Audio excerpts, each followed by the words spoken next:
কানাডায় জনপ্রিয় গায়ক সিধু মুসেওয়ালা কিংবা মুম্বাইয়ে প্রভাবশালী নেতা বাবা সিদ্দিকী হত্যাকাণ্ড।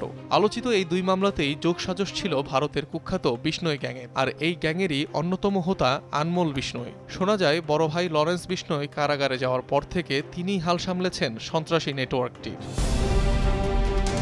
বেশ কয়েকটি হাই প্রোফাইল সহ ভারত জুড়ে ৩১টি মামলার আসামি আনমোল বিষ্ণই। বলিউড তারকা সালমান খানের বাড়িতে গুলি ছোড়ার ঘটনাতেও অন্যতম অভিযুক্ত তিনি। এসব অপরাধে বরাবরই ভারতের মোস্ট ওয়ান্টেড ক্রিমিনালদের মধ্যে শীর্ষে অবস্থান ছিল তার। ২০২২ সালে দেশ ত্যাগ করেন তিনি। ৩ দেশ পাড়ি দিয়ে আশ্রয় নেন যুক্তরাষ্ট্রে। ২০২২ সালে ভুয়া কাগজপত্র রাখার দায়ে একবার মার্কিন পুলিশের হাতে আটক হন আনমোল বিষ্ণই। সে দফায় অবশ্য ছাড়া পেয়ে যান। একই সালে রেড কর্নার নোটিশ পাঠানোর পর তার বিরুদ্ধে তদন্তে নামে মার্কিন কর্তৃপক্ষ। বছর দুয়েক ভাগদৌড়ের পর চলতি বছরের এপ্রিলে হন গ্রেফতার।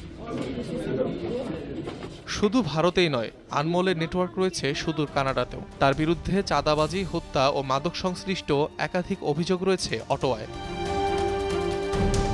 ২০১৫ সাল থেকে গুজরাতের সাবরমতী জেলে বন্দী আনমোলের ভাই লরেন্স বিষ্ণই। এরপর থেকেই ভারতীয় নিরাপত্তা বাহিনীর মূল টার্গেট হয়ে ওঠেন আনমোল বিষ্ণই। দীর্ঘ প্রচেষ্টার পর তাকে বাগে আনতে পেরেছে কর্তৃপক্ষ।